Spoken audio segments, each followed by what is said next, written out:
was a mighty man, and a mighty man was he. He led the Soviet people on the road to victory. All through the revolution, he fought at Lenin's side, and they made a combination till the day that Lenin died.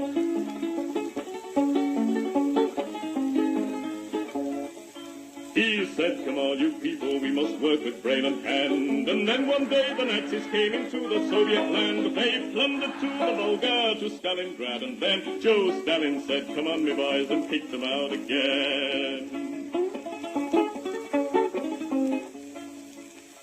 Oh, Stalin was a southerner, in Georgia he was born, where the oranges grow thick and fast and fields of waving corn. And Stalin is a farmer, his fingers they are green, and he has planted the biggest crop the world has ever seen. One day he looked upon the map and frowned and shook his head. There's too much brown and not enough green, these were the words he said. We'll have to change the weather, boys, he said, and then he smiled. So let's begin by planting trees along 3,000 miles.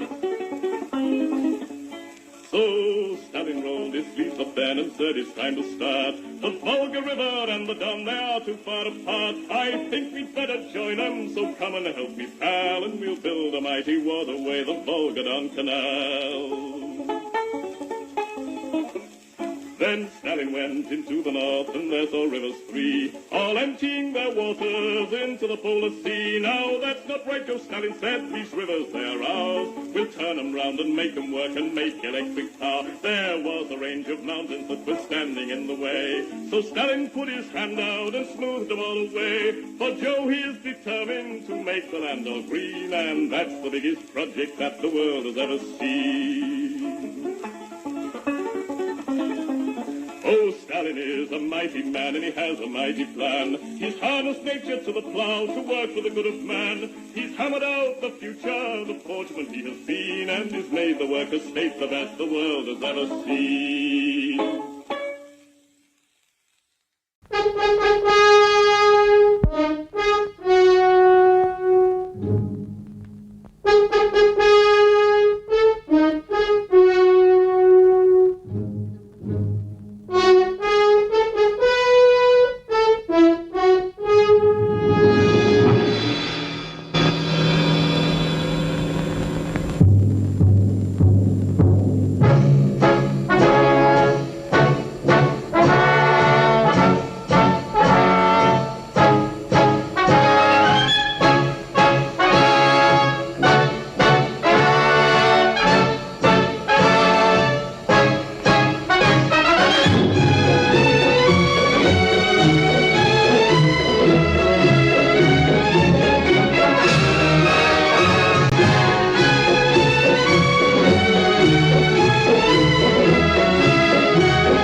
عاش الجيل الصاعد، جيل من شعب مجاهد، عاش يبني ويجاهد، عاش بكفاحه الخالد، عاش يبني ويجاهد، عاش بكفاحه الخالد، راجل واحد مبدأ واحد، عاش جيل ثورتنا،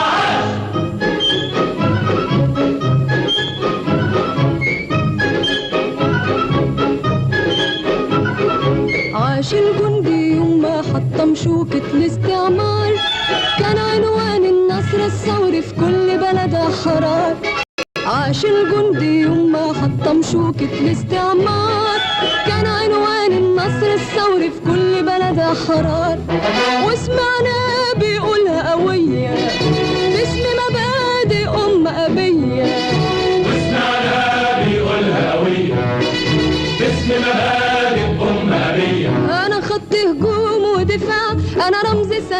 وصراع، أفدي بالروح وأعيش في النصر بطل وشجاع. أنا خط هجوم ودفاع، أنا رمز سلام وصراع، أفدي بالروح وأعيش في النصر بطل وشجاع.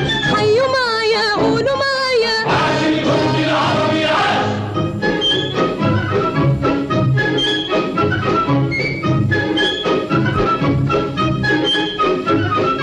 عاش الزرع يوم الشمس ما حست بيها عينيه، فرشت نورها وكبر الزرع وهو مداري عليه. عاش الزرع يوم الشمس ما حست بيها عينيه، فرشت نورها وكبر الزرع وهو مداري عليه. وسمعناه بيقولها هوية أرض ولادي ورجعت ليا. وسمعنا بيقول هوية أرض ولادي ورجعت ليا. حرمونا سنين وسنين وافتكروا الناس نايمين، وطلعنا عليهم يوم خلصنا حقهم ملايين. حرمونا سنين وسنين وافتكروا الناس نايمين، وطلعنا عليهم يوم خلصنا حقهم ملايين. حيوا معايا قولوا معايا عاش فلاح الثورة عاش.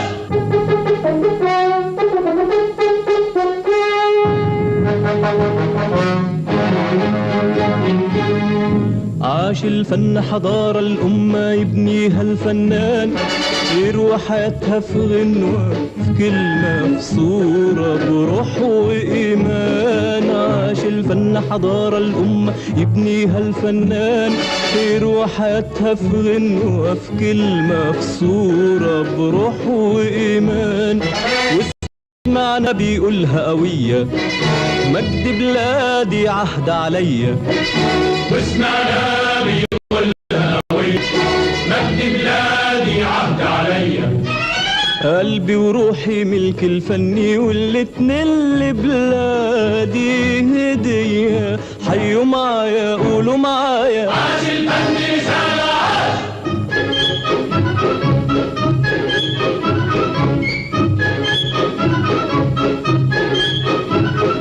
عاش العامل يوم ما فكر يبني البلد ودار، فيها مداخن طالع منها لهب النور والنار.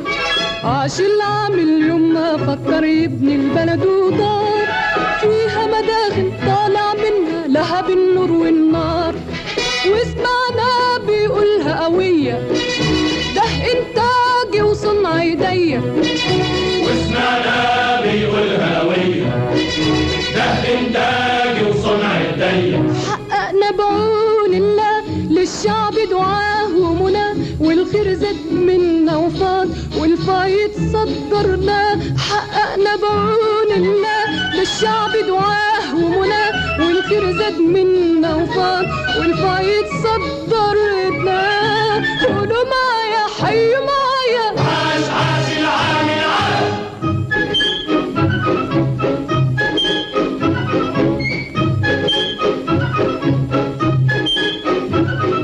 عاش الطالب يوم ما طلب العلم كتاب وسلاح، عارف العلم وسيلة تحقق غاية كل نجاح. عاش الطالب يوم ما طلب العلم كتاب وسلاح، عارف العلم وسيلة تحقق غاية كل نجاح. واسمعنا بيقولها قوية في الإعداد وفي الكلية. وسمعنا بيقول هوية في الإعداد وفي الكلية. العلم سلاح جبار بيحول ليلنا نهار، يسعى للنور بالنور ويواجه النار بالنار. العلم سلاح جبار بيحول ليلنا نهار، يسعى للنور بالنور ويواجه النار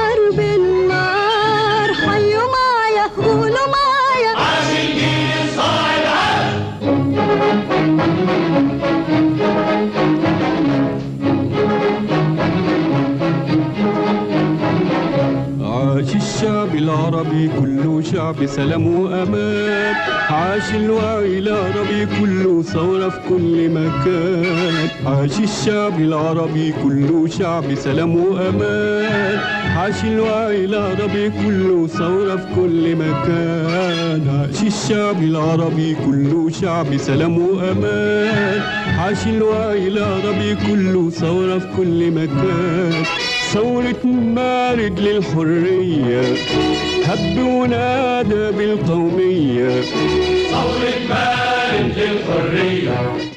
Hello everybody and welcome to The World Tonight.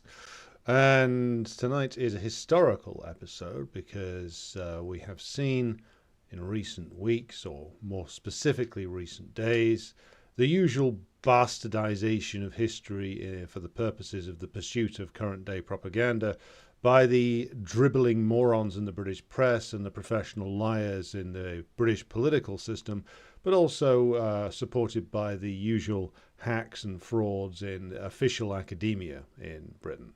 And I am, of course, referring to the history of World War II, which at this stage in Britain more resembles an absolute fairy tale than anything that was related to reality. You wouldn't even get the relatively fair reflections of a series such as, if anybody remembers this one, The World at War, back from the early 1970s, which was a documentary meant to be a sort of a comprehensive account in television terms of World War II, where you got relatively fair coverage of the Soviet Union and the abominable crimes committed by German imperialism there. But that, of course, has all faded away, and with the counter-revolution in Eastern Europe and the Soviet Union itself, the bourgeoisie have been allowed to completely redraw the history for the purposes of their own ends, shall we say. So tonight we look at that, and this is in specific response to Sir Keir Starmer. As I always say, it's always important to give the man his title. He certainly did a lot to earn it. Firing, or so I should say suspending, a woman called Kate Ossamore, who is no communist or anything. She's a fairly standard social democrat who was a supporter of Corbyn, who dared to tweet out on Holocaust Memorial Day that on this day we should also remember the people of Gaza who are being subjected to a genocide, which was a pretty fair comment considering that the International Court of Justice had delivered the ruling that it had, essentially accusing Israel of genocidal actions in Gaza without actually using the term directly. So a fair comment you might think, but no. The way that Holocaust Memorial Day has been constructed, not just in Britain but everywhere else, is of course completely tied to the way in which the state of Israel has been allowed to completely take over the Holocaust as a, well, Professor Norman Finkelstein calls it an industry. And he's right, because the narrative that's been constructed of the Holocaust is indeed an industry. It's a propaganda industry designed to justify Israeli aggression, perpetual Israeli aggression. Just look at how many times Netanyahu or any other Israeli political leader uses it in their speeches to justify almost anything. So why has it been the case that of all the enormous number of deaths that German imperialism via its political expression of Hitlerite fascism in World War II, of all the deaths that they caused, of all the murders they committed, why has the Holocaust been zeroed in on as the one which is commemorated and nothing is allowed to be compared to it, even things within World War II itself? See, it used to be, and this is not too long ago, back when I was in high school, and that was in the late 90s, so 25 years ago now, the Nazi death camps were remembered a little bit differently. The material I was given on the Nazis in World War II were related to the death camps. actually more accurately recorded things. They accurately recorded the fact that they gassed also, along with 6 million Jews, 3 million Soviet prisoners of war were killed in the death camps along with them by a mixture of gassing, slave labor, exhaustion through slave labor, and of course just shooting dead. And it was on Soviet prisoners of war that a lot of the most barbaric acts were committed, including like horrendous medical experiments. So that was remembered back in the late 90s, as was the fact that the Holocaust, even according to the Holocaust Memorial Museum in the United States, also includes 1.8 million Poles who were killed. It also includes anywhere between 250 to 500,000 Romani men, women, and children who were wrongly labeled as gypsies. They don't know how many of them died because there's no reliable records of their births, marriages, or deaths. 310,000 at least Serbs who were murdered by the Croat Ustaša under the dictatorial rule of the fascist Ante Pavelic, who of course the CIA and the Vatican helped to escape to South America.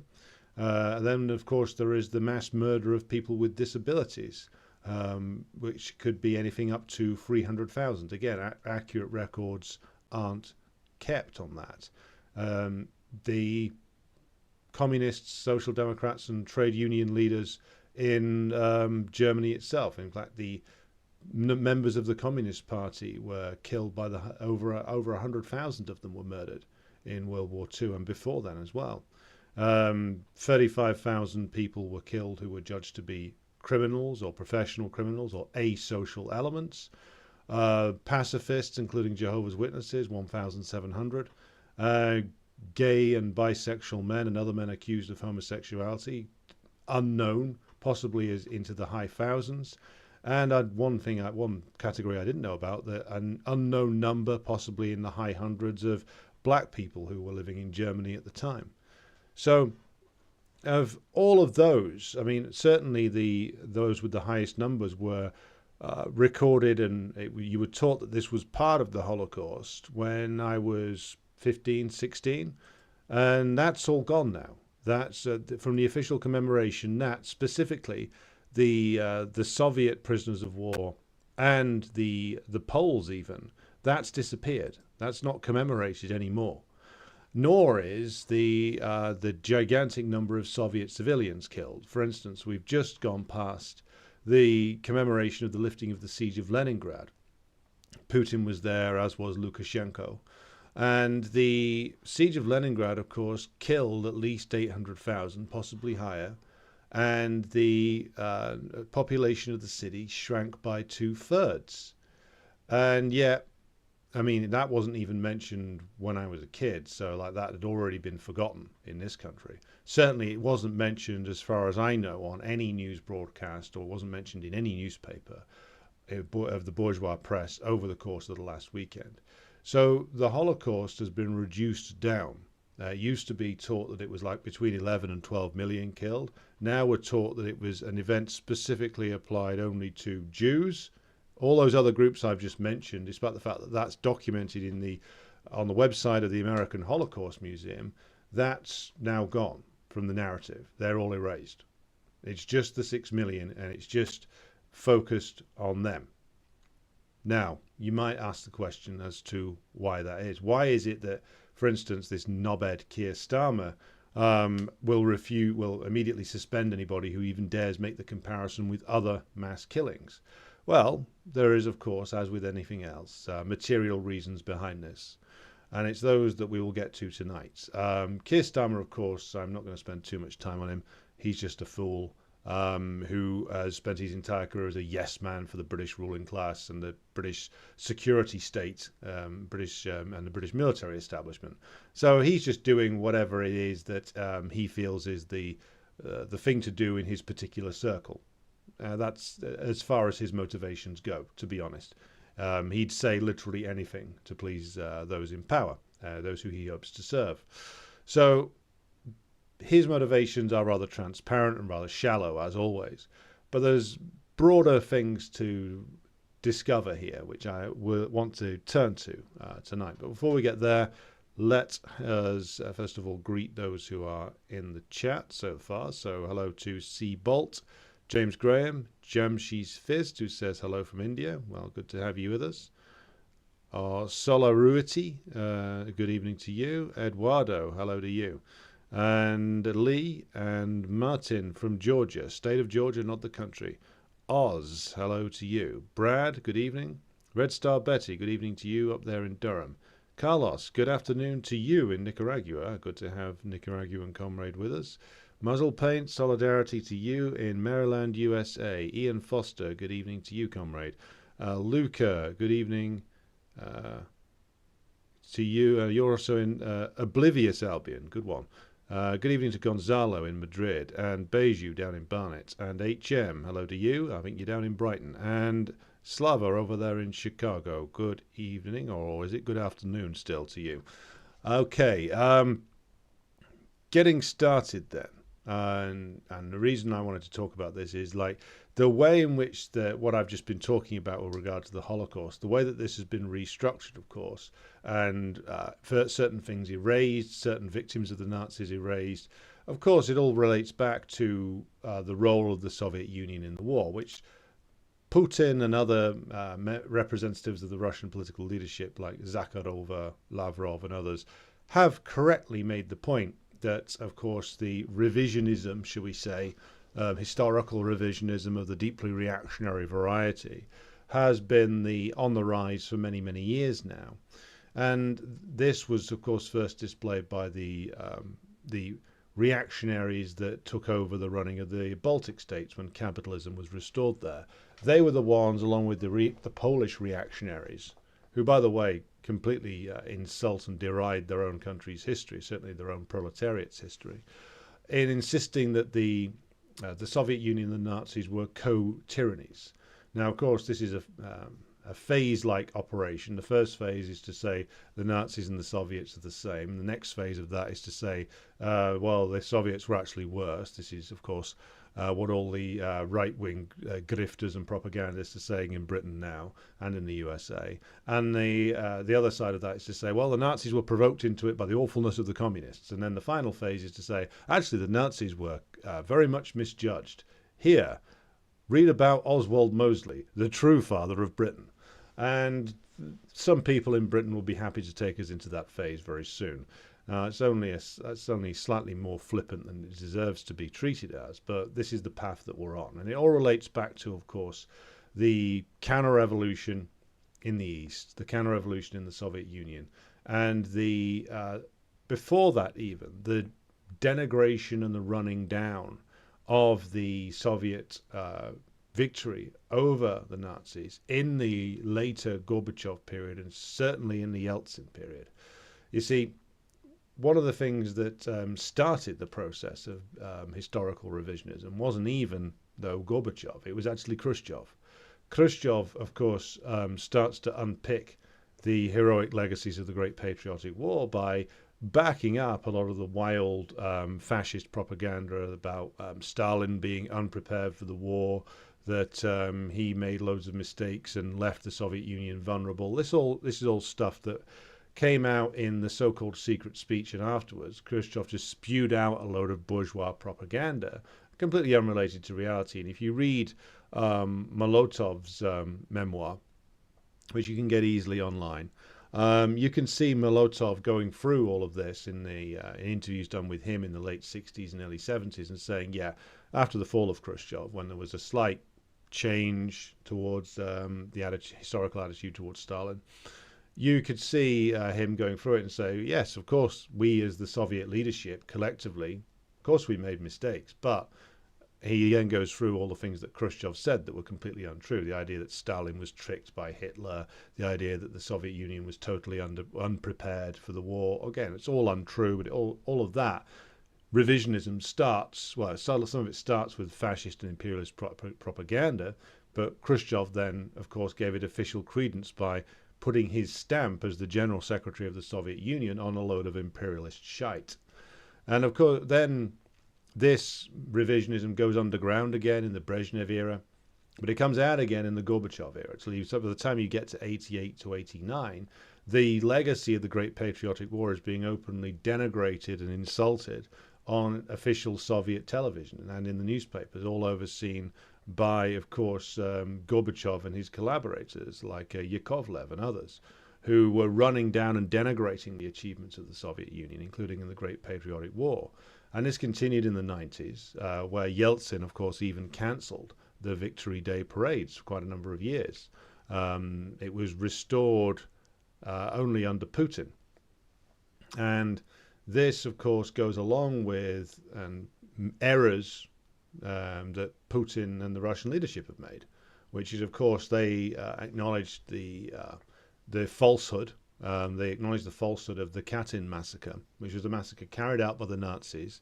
And then when the Nazis were on the retreat through Poland and they were looking to cause trouble in the alliance that the Soviet Union had with the Poles and the imperialist powers of Britain and America, they dug up a load of corpses who they'd killed and said, well, the Soviets killed them.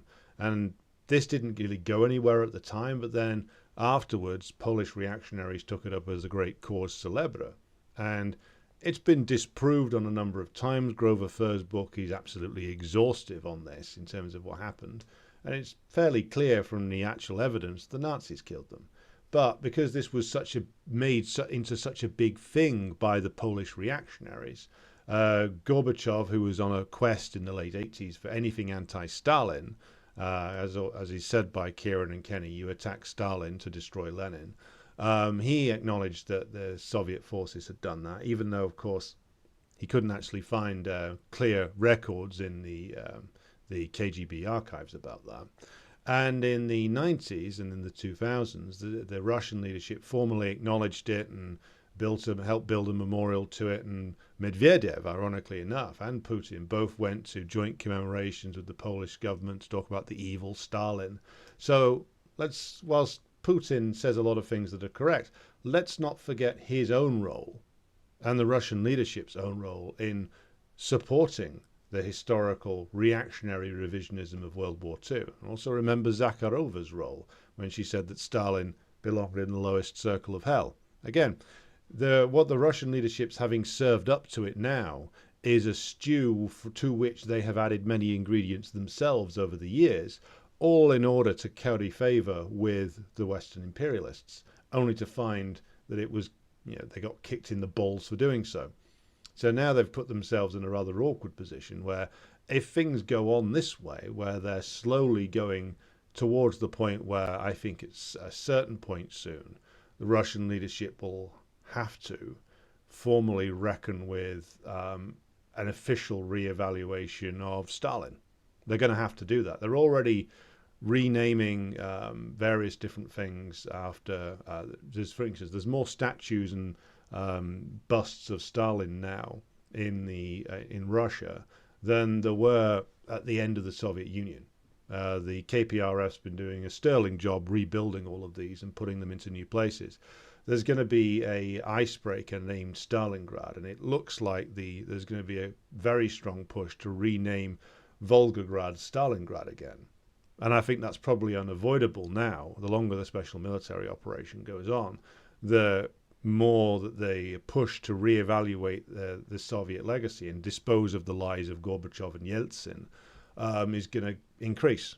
So I await the point when Putin has to make a speech where he has to, at the very least, deliver something like the way the Chinese have adopted this formula on Mao, where they say 70% good, 30% bad. I disagree with that, but at least it's a better way of dealing with the man who built the country than what Khrushchev delivered. So I await that with interest. But we get diverted, of course. The whole question of particularly how the imperialists use certainly the Holocaust and how they've structured it and restructured it over the years is, of course, stemming directly from material needs. Now, why is it that they've gone just inside the last quarter of a century from acknowledging a death toll of 11 million to just focusing on the 6? And the answers there lie in the nature of, well, who were the other 5 or so who were killed? And the answer is, of course, that an awful lot of them, who used to be acknowledged as being part of the Holocaust, were communists, were trade unionists, were resistance fighters who were either communists themselves or who were aligned with the communists. And if you start looking at that, you then start to have to talk about, well, why were these people killed? Why was it such a priority before the Nazis did anything else to imprison the entire leadership of the German Communist Party, even before they imprisoned the trade union leaders? Why was it a priority for them to physically annihilate the leading members, or the leading shop floor militants of the German Communist Party? Why was it a priority everywhere they went to round up the communists first? Is it just because they didn't like them? Or is it because the Nazis, or at least the more clever reactionaries in the Nazi hierarchy, understood very well that the communists were the most effective organizers in the working class and would be the most effective organizers of resistance movements, as was borne out by all the countries that the Nazis occupied? It was always the communists who led the resistance forces, because of course the bourgeois themselves were split into a majority who, if they weren't openly pro-fascist, were happy to go along with them. France being the typical example, which is that in May 1940, when you get the collapse of France. France has collapsed, by the way, not from an unwillingness of the French soldiers to fight, or as my grandfather always used to say, that the French can't fight, the Italians can't fight, etc., etc. They're all, garlic-eating cowards, usual thing. You get a British man of a certain age onto the subject of French military victories, you'll be in for a lot of jokes like that. But of course, the reality was that the French resistance was collapsed from the inside by a combination of complete military incompetence, which, by the way, the British High Command were also completely responsible for, but also deliberate sabotage from a very strong pro-fascist section of the French ruling class, who were happy to have the Nazis storm in and, they hoped, clean up the communists for them. And they essentially staged a fascist coup in May of 1940 and installed Pétain as dictator and essentially ran the Vichy regime as a French fascist state. That's what it was. It's called a puppet regime, which it was to a large degree, but it was a proactive stance taken. The Vichy regime was not imposed by Nazi Germany. It was imposed by the French ruling class to bring in Pétain as the unifying figure so that they could hang on to their empire, their colonial possessions, and they hoped ultimately regain control over the country again, as long as they proved themselves to be enthusiastic collaborators with German imperialism. And their principal target was, of course, the destruction of the French Communist Party. So the reason why the communists were in the lead in every single country in terms of resistance is because the bourgeois themselves were at best split, or at worst wholly on the side of fascism. So nobody in bourgeois academia in Britain today, or in the United States, I would suspect, wants to really have that conversation, because then you have to get into a discussion of what fascism actually is. And nobody, again, none of the bourgeois so-called experts wants to have that. They want to have a discussion about how fascism is rooted in the German national character, how it's all, ill-fitting shorts, dodgy mustaches, and raising your hand in the air.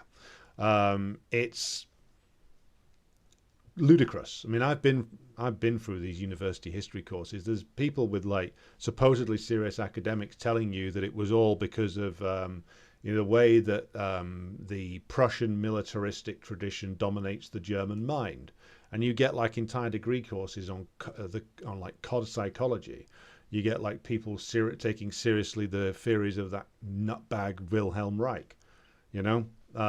Anything other than discuss the obvious, or what should be obvious, which is with a German fascism, is it has certain national characteristics, but it's born for the same reasons that Italian fascism is, which is that in an extreme moment of crisis, when faced with a unified and an organized and armed and determined and well-disciplined proletarian force, as particularly one that either can't make a revolution or can't go all the way, but which is scary enough for the bourgeois to turn to fascism, they of course require the imposition of the most extreme form of terroristic dictatorship. And of course this is, in Germany's case, based in a country which was typical of like a very decayed monopoly capitalism. But of course, to impose that terroristic dictatorship, it takes a slightly different method than just a plain old Bonapartist regime. What you need to do as the bourgeois is you need to re-legitimate yourself, and for that you need to mobilize the dispossessed petty bourgeoisie, the lumpens, build a militarized force which you will fund, but that you will have, of course, a readily available petty bourgeois demagogue in the form of the failed Austrian watercolor artist, or the perpetually horny Italian Lothario anarchist turned fascist, or in the form of the fat general from Spain. But let's focus on the failed watercolor artist for now. In that the bourgeoisie is the fascism for the bourgeoisie represents a need of their class to impose the most terroristic dictatorship they possibly can. They can only do so, though, by bringing the petty bourgeois back into the system, particularly if they've been ruined by capitalist destruction of their small business, of their small farm, etc. You need to rebuild a consensus for bourgeois rule via pseudo-revolutionary methods. And so the pseudo-revolution for the petty bourgeois is crucial to bring them back into supporting the system again. Then you bring the pseudo-revolution to a close very quickly by killing the people who used to organize it for you, or telling them to take a payoff and shut up. So you get Night of the Long Knives in Germany. You get the various sort of fascist syndicalist elements sidelined pretty quickly or imprisoned in Italy. Those people are useful for riling up the petty bourgeois, but Hitler was always very clear. He was never going to let these people actually dictate policy. They were there as be agitators, to boost the populist credentials of the Nazis, but they were never going to be allowed near the levers of power. So like you end up with one Strasser brother dead, the other one exiled. Those were the guys who were from the sort of socialistic side of National Socialism. The point being that if you want to, as the bourgeois, impose these extreme, brutal, terroristic methods, then you need to bring along at least an element of the subordinated classes with you to do so. And that is what, of course, the purpose that the petty bourgeois serve. Petty bourgeois bounces perpetually between the proletariat and the bourgeoisie, and in the case of the fascism, where the proletariat is unable to take power and is perpetually stymied from doing so, in the case of Germany through the treachery and collaboration of the social democratic and trade union leaders, you end up with a big section of the petty bourgeois drifting further and further towards open reaction, and that's what the fascists are there for, to catch that, to shape it, to turn it into a political force, then basically use it to re-legitimate the state and legitimate the idea of extreme methods being used against the internal enemies of the bourgeois. Now, nobody in bourgeois academia these days wants to have that particular discussion. They'd rather discuss the possibility of whether Hitler only having one testicle was behind his outbursts of aggression. Now, the other reason, of course, why they can't deal with the death tolls that the Nazis and their collaborators, of course, actually created in World War II is because, of course, this leads to a discussion about, well, again, why were they killing so many people? Why were so many millions of people worked to death in the form of slave labor? Why did they kill so many in the Soviet Union, the Holocaust by bullet? Why were millions shot dead by the German forces led by the Einsatzgruppen? Why was it that every time an act of resistance was carried out, no matter how small, they went off and they killed thousands? Now, why would you not examine that? They used to. Yeah, again, like the Einsatzgruppen and the Holocaust by bullet was covered, even in BBC programs. 25 years ago, 30 years ago, it was covered. Now, much less so. And it's not just because of they're in bed with the allies of the watercolor artist in Ukraine right now. It was already fading away before that. And the answer is, of course, that they do not wish to reckon with that in the modern era because it's too similar to things that British imperialism, French imperialism, Italian imperialism, and others have done and continued to do all the way after the end of World War II. If you start to look at like the savagery of the Nazi reprisal operations in the East, but you also start to look at the history of, shall we say, French imperialism, which nobody wants to talk about. They don't even want to talk about British imperialism. They won't even talk about French imperialism to score political points because, as we've covered frequently on this program since the beginning of the current round of the Palestinian War for National Liberation, the role of the British and the French in suppressing in the most hideous fashion the national liberation movement to the point where, again, we've mentioned it many times before, but the death toll in the war of the liberation that the Algerians fought was on the Algerian side over 1 million. There were the French in their suppression operations as World War II was still going on killed tens of thousands, 40,000 inside 2 weeks at one point. Looks pretty similar to what the Nazis were doing when you start to look at it. Killing 200 Malagasi's in Madagascar in the 1940s as well, in similar ways that the Nazis killed people for rising up against them or doing partisan work against them. Again, like look at the British in Kenya. Look at also, if you're talking about starving people to death in World War II, the British starved 4 million Indians to death between 1941 and 1943 in the Bengal famine. And starvation kills slower, but it's in the end it delivers the same effect as a bullet.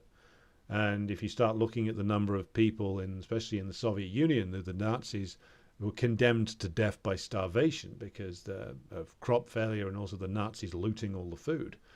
Well, the British looted all the food from India to keep their home front supplied and left, well, untold millions, but it could be up to 4 million in Bengal to die of starvation.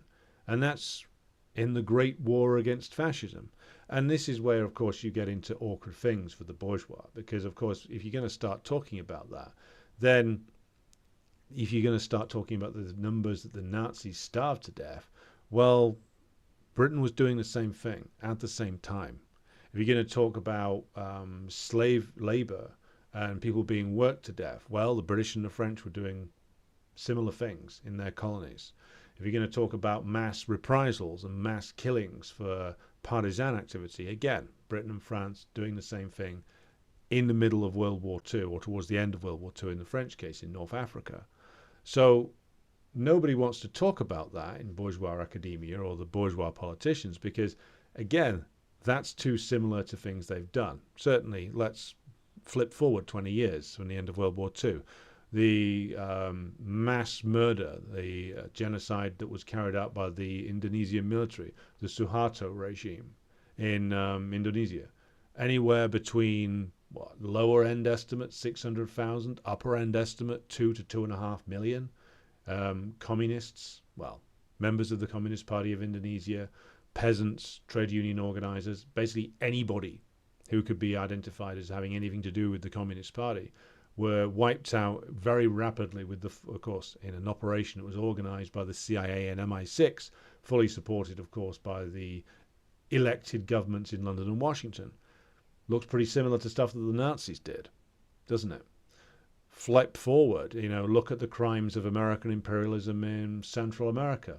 Look at the sheer number of people that the American death squads killed in places like Nicaragua, in places like El Salvador, in places like Guatemala. Yes, smaller numbers than that which the Nazis were engaging in, but mass numbers when you look at the population size and you look at the methods used. And then you examine the fact that many of these Nazi officials who did the actual organization of the killings, the Nazi military and intelligence apparatus, many of them were taken to the United States to train CIA operatives after World War II. None of this is stuff that anybody wants to get into anymore. So, and when they did, they of course only admitted things in limited sense. Now they did used to, after World War II, hide their alliance with fascism, which continued, as we've talked about many times before. The CIA and MI6 and the other representatives of British military and intelligence services and their American equivalents carried on their alliance with the fascists way after World War II. They just didn't admit it. They just didn't have them in Parliament and openly applaud them. Now they feel like they can get away with that. Because, of course, it was the presence of the Soviet Union and the widespread revulsion in the organized working class against fascism after World War II meant that you had to hide all this. Now they don't feel like they have to anymore. Now it's all coming out into the open. So the revisionism and the revising down of the actual victims of the Nazis down to the 6 million serves a specific purpose. Why? Because you can point to this, the killing by gas, by execution-style killings with bullets, by working people to death, specifically focused on the Jews, and the burning of the bodies in the massive crematoriums afterwards. If you narrow it down to that, you can make more of a claim that, oh, never again. This was a unique aberration in European history. It was a horror never to be repeated again. It was something uniquely, they often claim this, as I've said before, uniquely German, even though it's not. And that's the whole never again thing just relates to the methods by which those people were killed and the methods by which their bodies were disposed of. And it's been narrowed down to that because every other killing, every other group that they targeted, every other method of massive repression that the Nazis engaged in, is all stuff that the imperialists have done themselves, including the German imperialists in the pre-World War I period. And if you do any amount of historical digging from learning about that, then you will find, of course, similarities. And again, they absolutely cannot have a proper historical investigation into Nazism anymore, because it just turns up too many embarrassing similarities between the supposed democratic countries of particularly France and Britain pre-45 and the United States post-45 that, well, a lot of US imperialist crimes pre-45, I should make clear about that, but the US taking over the role of the leading imperialist power after 1945 makes them sort of the custodian of all this criminality. And this is what you get. This is why you get this narrowing down of Nazi crimes to this specific part of the enormous number of killings that they engaged in. It's to keep the Nazis as this unique and almost unexplainable evil led by, the failed watercolor artist who just jumped out of the ground one day and decided, you know what, I'm going to go kill some people. And it's presented in ways to make it baffling, or to make it unique to Germany, or to make it not explainable by connecting it to anything else. It's basically history designed to not explain anything. It's designed to baffle. It's designed to have you just look at it and go, oh, that's sad, never again. And then, go and watch a Deborah Messing TikTok video where she's, touring a kibbutz with Jerry Seinfeld or something. Right. Got a lot of comments coming in now, so let's pause and take a look at this. Not Enough Manner, good evening to you. Glad you're enjoying the program. Otis, good evening to you. Slava says, Katyn massacre and the Lenin-created Ukraine myth are the main two things I hope Putin revisits and comes to correct conclusions. Well, I think you're probably going to get a revision of the Katyn massacre before we get the Lenin-created Ukraine myth going. I mean, the Lenin-creating Ukraine myth is such garbage that it's I'm not surprised that the people who wrote that stuff down for Putin, and Putin himself, I don't know whether he's stupid enough to believe that, but certainly he has decided to adopt it because it helps him square certain political circles. I mean, Putin is a very sort of practical man. He adopts these narratives because he thinks they're going to be of use. And I think he's adopted that one because it's useful for squaring particular circles inside the ruling group in Russia. It squares the circle between the sort of Russian chauvinist elements and the more, shall we say, like Brezhnevite types who were in his administration, the sort of Brezhnevite cadre who were some in the military, some in the intelligence services. But again, it's transparent nonsense. Like, you look back at the history, and not just of the areas of what's now currently constituted as Ukraine, that used to be occupied by Poland, the Polish-Lithuanian Commonwealth, or Austro-Hungary. And yes, Ukrainians are Slavs who have who are very much related to Russians, but who developed in a separate but related culture. I mean, there's plenty of examples of that all the way across Europe, all the way across the world. So, like, to claim that Lenin just, decided to conjure up Ukraine from nothing in 1918 or something is nonsense. I mean, there was already an independent, but again, related communist organizations in Ukraine fighting Semyon Petlura and the Ukrainian bourgeois collaborators with German imperialism when the revolution broke out. Yes, they combined together with the Red Army and the Bolsheviks to liberate Ukraine, but again, Lenin didn't create any of that. Those were Ukrainian revolutionaries fighting their own battle. I believe it's 106 or 107 years now. No, 106 years since the 1918 uprising in Kiev, led by Ukrainian communists against the Ukrainian Rada. So, like, the Ukrainian working class was already fighting for socialism and the liberation of their country from German imperialism back then. So again, Lenin didn't invent any of that. So it's junk made up by, like, petty Russian nationalists, and Putin's adopted it in, to be honest, quite a cynical way.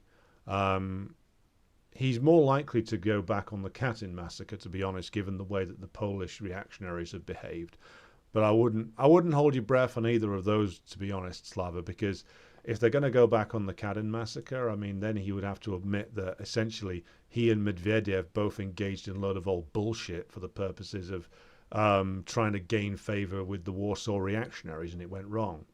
Who knows? I'm prepared to be surprised. But certainly I do think they are going to have to confront the Stalin question soon enough. They've already had to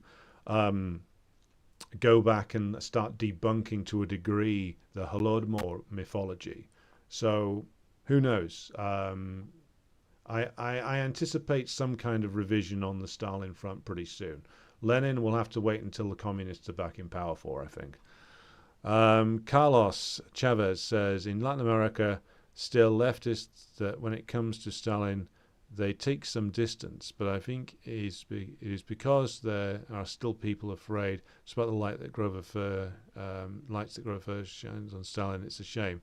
Also, there is some false leftists in Europe, like in Spain, parties in government or anything else but leftists. Well, they're certainly not communists. But yeah, I mean, the tide's turning on this, I think. I think largely it's partly down to the work that people like Grover Fur have done, laboring away for many, many years. But also, like, I think the truth about, like, the damage of revisionism and the true role of Khrushchev is coming out, and also the fact that there's more material now from the former Soviet Union becoming available in English, and the fact that more and more people are becoming aware that Stalin, for all the garbage that's been poured on him by Khrushchev, Gorbachev, Yeltsin, Putin to a smaller degree, is still regarded as one of the greatest all-time Russian leaders. It's about the fact he was Georgian, of course. It's reportedly he's like behind Peter the Great in the greatest ever Russians poll, but of course he's won that poll before. I'm pretty convinced that the Kremlin probably rigged it so Peter the Great came out on top, to be honest. But either way, he came in second most recently. So, like, if this was a man who brought only death to Russia, why do most Russians name him as like one of the two greatest ever leaders of the country? Again, doesn't make any sense. It assumes to believe that you'd have to believe that the Russian proletariat is incredibly stupid, which of course it's easy to do if you're a moronic British bourgeois. but not if you have any foot in reality at all. Right. Our HM says, I went to Dachau last year. The SS quarters are now used by German riot police for training. The communist prisoners were well respected by other prisoners for being the only ones there voluntarily. Well, yeah, they were the first to be detained. I went to Sachsenhausen on the edges of Berlin. That's probably being used now by Olaf Scholz as as riot training. And of course, Sachsenhausen was built by the regimes that came before the Nazis. It was an old army base, I think, that had been converted for the holding of political prisoners. So it was converted by like the chancellorship of either it was Heinrich Brünig or Franz von Papen, the two leaders who preceded Hitler, built that and started putting people in it before 1933. Dean says, alongside bourgeois revisionism, we should also remember the Trotskyists being gleeful participants. I'm reminded of this particularly crude take on the Leningrad siege from Spew. Spew, by the way, if you're not familiar with it, is Socialist Party of England and Wales. It's the organisation that I used to be a part of. 9 years ago now that I left it, thank God. And this is Dean's quoting now from the official material provided by Spew to their members. Quote, Stalin's delay in organising the defence of the city was no accident. It was city of revolution where sparks could fly again. It had harboured important elements of Trotsky's opposition to Stalin. It was also the city where Kirov had been a popular local leader and had therefore fallen out of favour with Stalin, possibly being silenced by way of an organised murder. Crude solipsism. Yes, as opposed to a disorganised murder. Yeah, I mean that's the kind of like I mean, it's an absolute fantasy. I mean, if you again like read the collection of Stalin's works on the opposition, compare it to the Trotsky stuff. I read all the Trotsky stuff years ago, but when you actually look at the number of votes that Trotsky's positions would get inside the party and the number of people who were prepared to go along with him in the working class and peasantry, it was tiny. He had like no support. To claim that Leningrad was like a centre, hotbed of Trotskyism, like it's a complete fantasy. They've no evidence of that whatsoever. And Kirov was murdered by counter-revolutionaries. I mean, again, no evidence that Stalin had him murdered whatsoever. There's a book on this by, again, Grover Furr doing a thorough comprehensive debunking of this. I mean, the stuff that the Trotskyites write it's fantastical. And again, it takes its cue from their leader, who would always be claiming that he had great support inside the Soviet Union. In truth, he and the organised right-wingers had like a underground terror network, but nothing in the masses whatsoever. There was no mass support for Trotsky ever. And the more you dig into his history, you find out why. This is always a man who had complete contempt for the proletariat and the peasantry in Russia. And again, go and read through Stalin's works. It's called On the Opposition. You can see why as well. It's a thorough deconstruction of all the crap that Trotsky came out with and all the crap that people like Ernest Mandel and Tariq Ali come out with as well. Right. Carlos Chavez says, don't forget the paramilitaries in Colombia. They killed so many people, peasants and social leaders. Yeah, very true. That was under the auspices of the American organized Plan Colombia, with British collaboration there as well. Again, all criminal acts that bear a striking resemblance to the Austrian watercolor artist. Beju says, I think it's on record that Nazis admired British colonial rule, especially the concentration camps. Yeah, that came directly from British imperialism. That's where they stuck the Boer civilian population in the Boer War.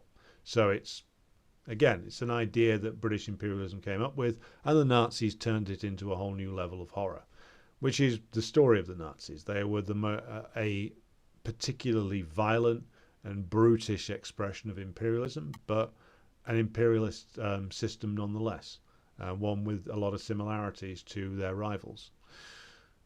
Come and See film is available online, but be warned, it's brutal. Yeah, I watched it once 10 years ago. I've never gone back to it, but it's just incredibly... it's one of the films that is going to take you closest to the Nazi invasion, made in 1985. It's an incredible piece of work. Lucas says, slightly off topic, what do you think of the Historical Materialism Journal? Frequently covers or runs articles by the most pretentious and useless end of academic Marxism. Sometimes interesting, but a lot of the stuff they publish there is utter fucking crap, to be honest. You asked the question, I've given you an answer. If you want me to look at something specific, I'm happy to do so. Not Enough Manner says, met a lot of Kazakh people at my work, and Stalin hate is a common thread amongst them due to the famine in the 20s. I have been unsuccessful in finding evidence of the response of the USSR too. Well, the thing is, the fact that there were frequent famines, not just in Ukraine, but all the way across the territories of the Soviet Union, going way back into the period of the Tsardom, and agricultural collectivization.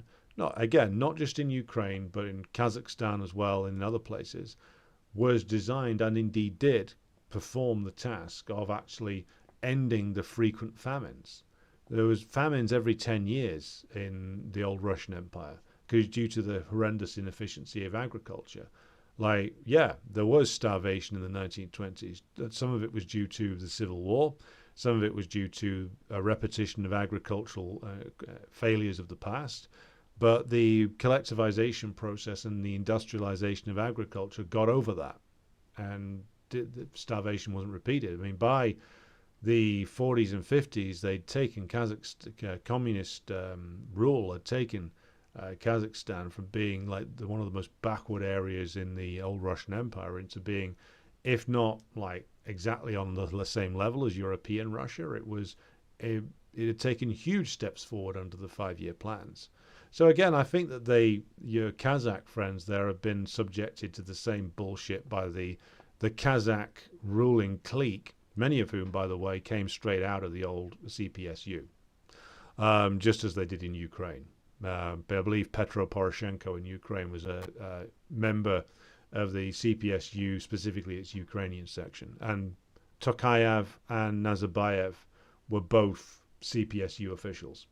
And yet they, of course, engage in all this anti-communist propaganda to shore up their own, squalid rule. And the Kazakh regime is a pretty squalid regime. Not as much of a comprador regime as like the likes of Pashinyan or the Ukrainian, the Kiev regime, but pretty fucking close, to be honest. So I'm not surprised, but again, it doesn't bear resemblance to reality, truth be told. The response of the USSR to the famines in the 20s and 30s was the collectivization process. It was the 5-year plans. It was the industrialization and the development of agriculture. If you look at the book From Farm to Factory, that gives you a very good rundown of the way in which the collectivization of agriculture across the USSR vastly improved its productivity and got the USSR away from the frequent famines that were a bane of the existence of the peasantry in the old Tsarist Empire. So again, like all the anti-communist myths, a lot of these some of them are rooted in certain historical realities, but they're perverted out of all recognition by the current ruling regimes, which are all like viciously anti-communist, with the proviso there that the Russian system is being forced to slowly tell more and more of the truth about the Soviet era due to the aggressiveness of imperialism. Right. Okay. So where are we now? We have been going for almost an hour. The other thing I wanted to mention before closing out tonight was the David Cameron. Sorry, Lord Cameron. He earned his title by destroying Libya and reintroducing slavery. He came out with another classic recently, saying, "Oh well, we can't have another Munich moment." And if you're all familiar with the Munich myth, because it's, of course, when Neville Chamberlain went over to Munich to sign treaties with Hitler and Mussolini, by the way, along with the Premier of France. I believe it was Paul Reynaud at the time. And they basically went over there and essentially served Czechoslovakia up on a plate to the Nazis. The Nazis, already having done the Anschluss, they were accelerating their aggressive moves because, of course, they were arguably, and I think there's strong evidence on this now, that they were following remilitarization and that giving them a certain economic kickstart. The economy was sliding back towards recession again, hence the aggressive imperialist moves in 37, 38, 39.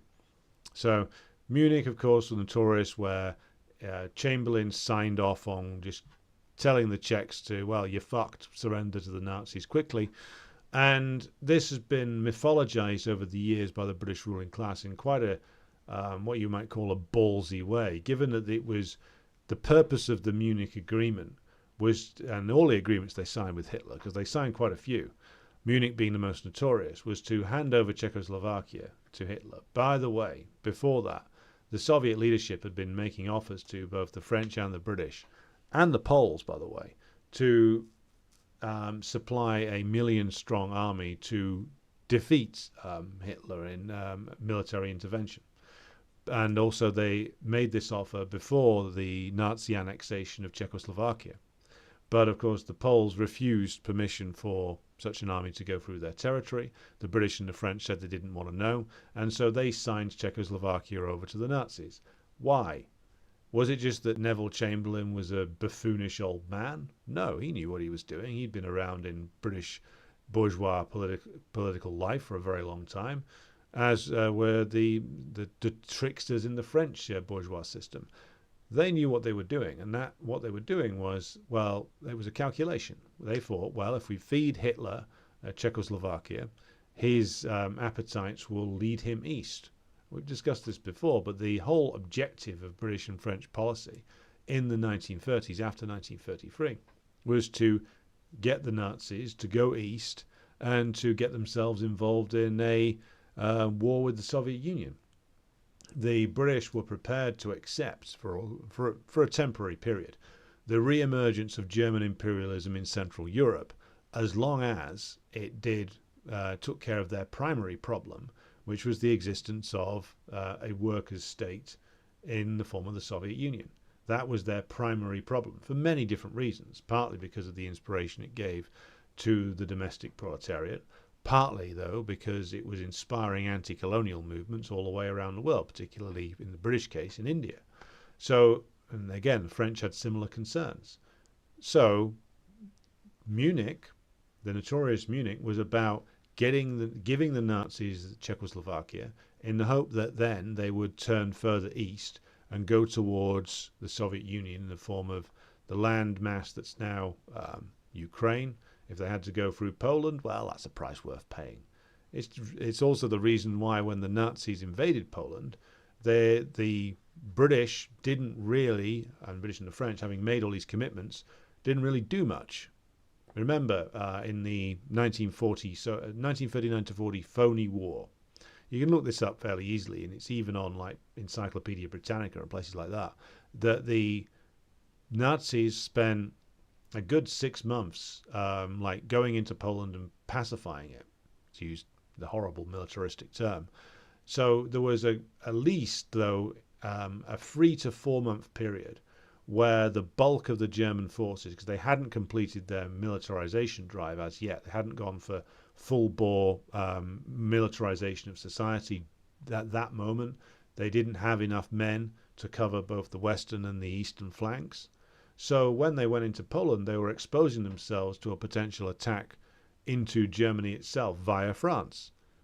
But other than one incursion into one village, the French army and the British army, British Expeditionary Force, sits in eastern France for month after month after month, doing nothing, offering no battle. Why? Well, they were hoping that the Nazis would roll straight on into the Soviet Union. And that's exactly why the Soviet leaders, having worked out that there was the British and the French were, despite in 1939 sending a delegation to Moscow to apparently discuss an alliance against the Nazis, didn't send negotiators who could actually sign any agreements. They sent people who were only there empowered to discuss, not agree anything.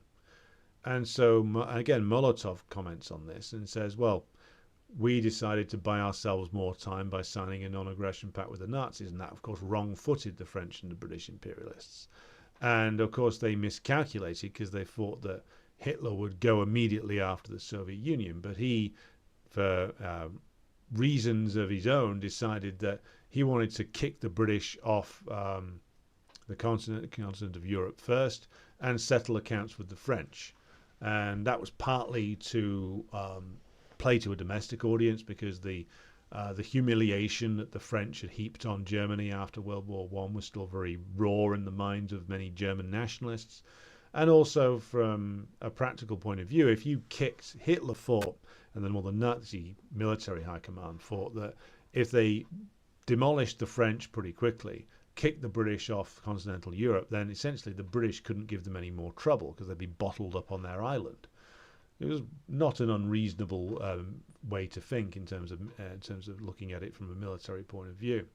So Munich, to go back to that, and David Cameron because he's been talking about, we can't have a Munich moment with Putin and all that.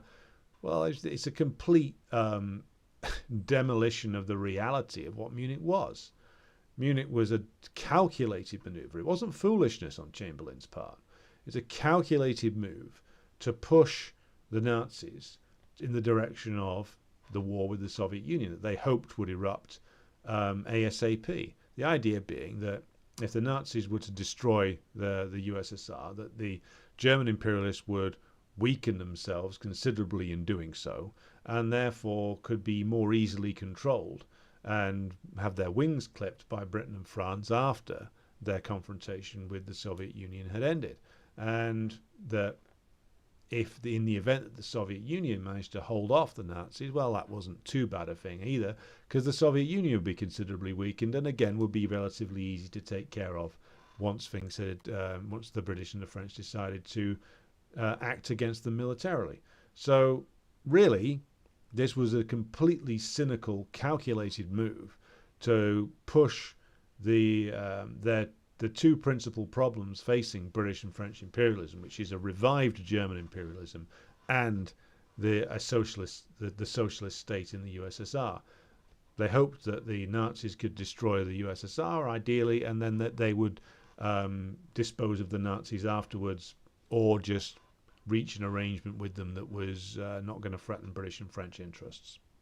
So this is the reality of Munich, which of course David Cameron has recontextualized using like the ravings of like Cold War era liberal academics in that Munich was an act of cowardice in not standing up to tyranny. No, it was again a very carefully calculated maneuver, and one that of course is never taught that way or talked about. In some university courses you do get it mentioned that they would have preferred the Nazis to go after the Soviet Union. But again, most of this history has now been erased. But that's the reality of Munich, and it's one that, of course, they're now going to try and use to justify continuing the war in Ukraine. We can't possibly give Ukraine to Putin the way that Chamberlain gave Czechoslovakia to Hitler, etc., etc., etc. Ignoring, of course, quite deliberately, that modern-day Russia, whatever one might say about modern-day capitalist Russia, it's not an imperialist country. They have no desire to conquer Poland or march all the way to the Atlantic coast. This is nonsense. But, of course, they're going to call upon all these World War II bullshit myths that British historians have built up for many, many years to justify themselves. Right, so we have been going for an hour now, so I'm going to call it to a close for this evening. Thank you to everybody who's contributed to the discussion in the chat tonight. All very interesting stuff, as always. And this will be up on the Patreon tomorrow morning in audio form. And then tomorrow we're going to be back at the more regular time of 7:30 in the evening, British time. And we're going to be covering the latest from the wars in Gaza and Ukraine. So please join me for that. But until then, I will bid you good evening, and I will now throw you back over to your musical interlude.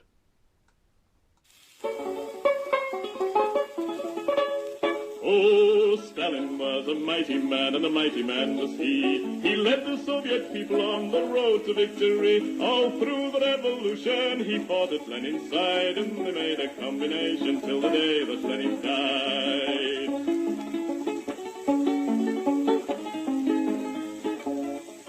He said, come all you people, we must work with brain and hand. And then one day the Nazis came into the Soviet land. They plundered to the Volga, to Stalingrad. And then Joe Stalin said, come on, me boys, and kick them out again. Oh, Stalin was a southerner, in Georgia he was born, where the oranges grow thick and fast and fields of waving corn. And Stalin is a farmer, his fingers they are green, and he has planted the biggest crop the world has ever seen. One day he looked upon the map and frowned and shook his head. There's too much brown and not enough green, these were the words he said. We'll have to change the weather, boys, he said, and then he smiled. So let's begin by planting trees along 3,000 miles. So Stalin rolled his sleeves up then and said it's time to start. The Volga River and the Don, they are too far apart. I think we'd better join them, so come and help me, pal, and we'll build a mighty waterway, the Volga-Don Canal. Then Stalin went into the north, and there saw rivers three, all emptying their waters into the polar sea. Now that's not right, Joe Stalin said, these rivers, they're ours. We'll turn them round and make them work and make electric power. There was a range of mountains that were standing in the way, so Stalin put his hand out and smoothed them all away. For Joe, he is determined to make the land all green, and that's the biggest project that the world has ever seen. Oh, Stalin is a mighty man, and he has a mighty plan. He's harnessed nature to the plow to work for the good of man. He's hammered out the future, the forgeman he has been, and he's made the worker state the best the world has ever seen.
عاشبني وجاهد عاش بكفاحه الخالد عاشبني وجاهد عاش بكفاحه الخالد راجل واحد مبدأ واحد عاش ثورتنا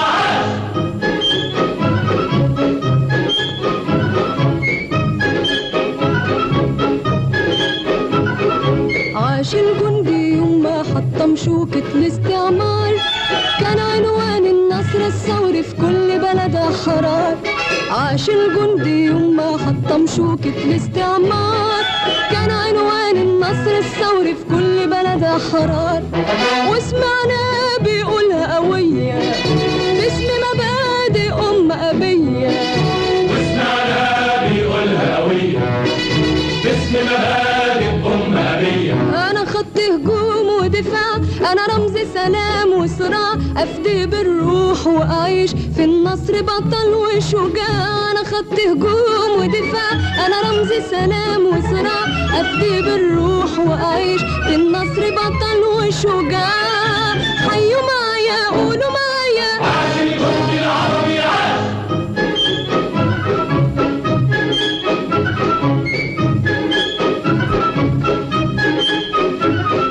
عاش الزرع يوم الشمس ما حست بيها عليه، فرشت نورها وكبر الزرع وهو مداري عليه. عاش الزرع يوم الشمس ما حست بيها عليه، فرشت نورها وكبر الزرع وهو مداري عليه. وسمعناه بيقولها قوية أرض ولادي ورجعت ليا، وسمعنا بيقولها قوية أرض ولادي ورجعت ليا. حرمونا سنين وسنين وافتكروا الناس نايمين، وطلعنا عليهم يوم خلصنا حقهم ملايين. حرمونا سنين وسنين وافتكروا الناس نايمين، وطلعنا عليهم يوم خلصنا حقهم ملايين. حيوا معايا قولوا معايا عاش فلاح الثورة عاش.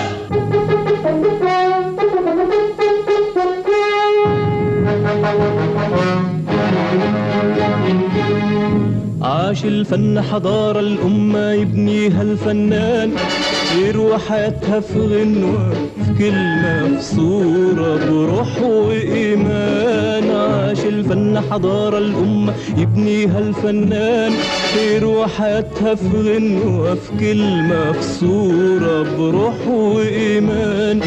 وسمعنا بيقولها قوية مجد بلادي عهد عليا، وسمعنا بيقولها قوية مجد بلادي عهد عليا. قلبي وروحي ملك الفني والاتنين لبلادي هدية. حيوا معايا قولوا معايا عاش الفن رسالة عاش.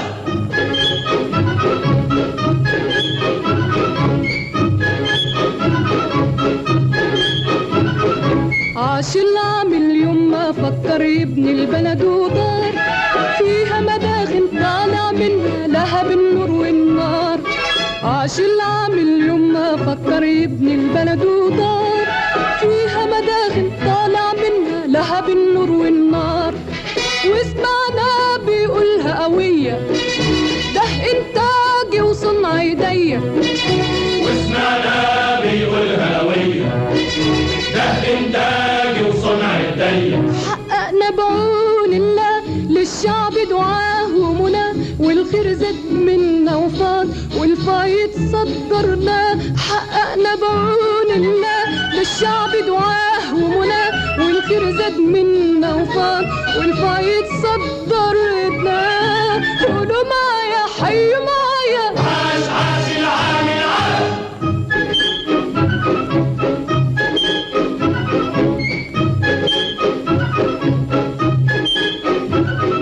عاش الطالب يوم ما طلب العلم كتاب وسلاح، عارف العلم وسيلة تحقق غاية كل نجاح. عاش الطالب يوم ما طلب العلم كتاب وسلاح، عارف العلم وسيلة تحقق غاية كل نجاح. وسمعنا بيقولها قوية في الإعداد وفي الكلية، وسمعنا بيقولها قوية في الإعداد وفي الكلية. العلم سلاح جبار بيحول ليلنا نهار، يسعى للنور بالنور ويواجه النار بالنار. العلم سلاح جبار بيحول ليلنا نهار، يسعى للنور بالنور ويواجه النار بالنار. حيوا معايا قولوا معايا عاش الجيل الصاعد عاش.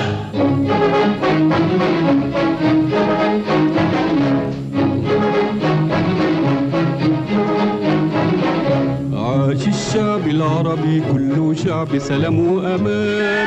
عاش الوعي العربي كله ثورة في كل مكان. عاش الشعب العربي كله شعب سلام وأمان. عاش الوعي العربي كله ثورة في كل مكان. عاش الشعب العربي كله شعب سلام وأمان. عاش الوعي العربي كله ثورة في كل مكان. ثورة مارد للحرية هب ونادى بالقومية. ثورة مارد للحرية هب ونادى بالقومية. ردينا عليك يا جمال وايدينا في ايديك يا جمال، وطلعنا معاك يا جمال نبني وياك يا جمال. ردينا عليك يا جمال وايدينا في ايديك يا جمال، وطلعنا معاك يا جمال نبني وياك يا جمال. حيوا معايا قولوا معايا عاش عبد الناصر عاش.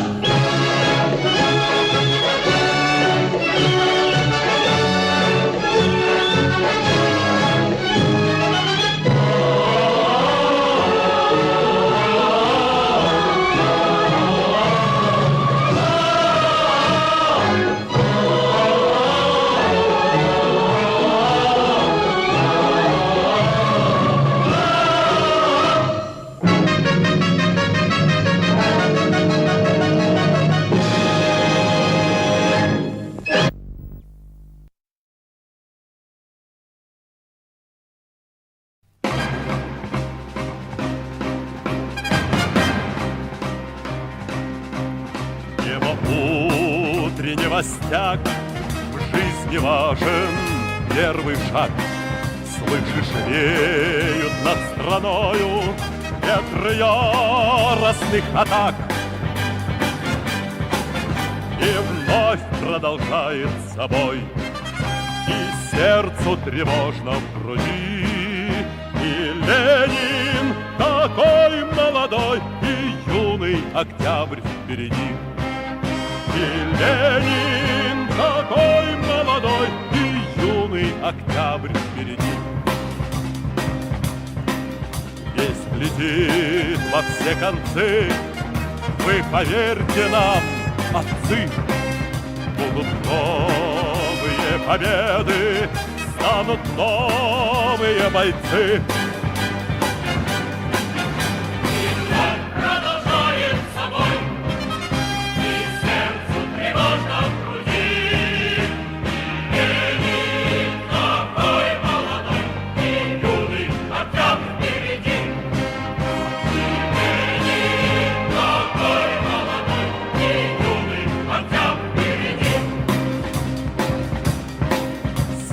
Милости не жди, жизнь для правды не щади. Нам, ребята, в этой жизни только с правдой по пути. И вновь